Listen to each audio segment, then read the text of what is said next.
Àwọn Yorùbá bọ̀ wọ́n ní ohun tí a ò mọ̀ ṣe àgbà ẹni. Èyí ló dífá fún akẹ́kọ̀ọ́ mi kan tí ó béèrè ó ní olùkọ́, èéṣe tí wọ́n fi máa ń sọ wípé ọdún Àyàbò nínú pọ̀pọ̀ṣìnṣìn ọdún tí wọn ò sọ wípé ọdún Àyàkọ́. Mo wá fèsì mo ní o káre, ṣebí ẹni bá béèrè ọ̀rọ̀ nífẹ̀ẹ́ díẹ̀ gbọ́. Ìdí rẹ̀ rèé o tí a fi máa ń sọ wípé ọdún Àyàbò.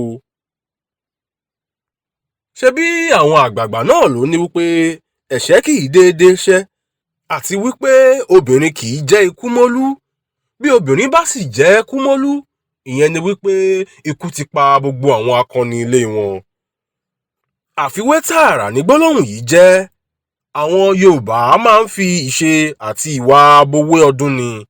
Èyí rí bẹ́ẹ̀ nítorí wípé akọ kò ní agbára gẹ́gẹ́ bí obìnrin ti ṣe láti diwọ́ dẹsẹ̀ sínú. Ìran obìnrin ni Adẹ́dàá fi àṣẹ yìí fún láti bímọ. Abo ní máa bí sí i tí máa ń rẹ̀ sí i.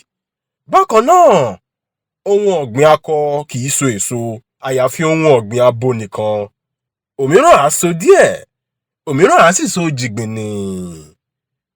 Ní àkótán, ìwúre ni gbólóhùn ọdún Àyàbò tí ó túmọ̀ sí wípé ohun gbogbo yóò pọ̀ sí fún wa, ọdún yóò tura fún wa, kò ní í le koko. Ohun gbogbo tí a fẹ́ yóò tó, yóò sì tún ṣẹ́kù. Ire wa yóò so jìgbìnì gẹ́gẹ́ bí èso abo ti so. Ọdún òní yakọ o, abo ni yóò yà. Ire o, ire kàbìtì, ire kàǹkà.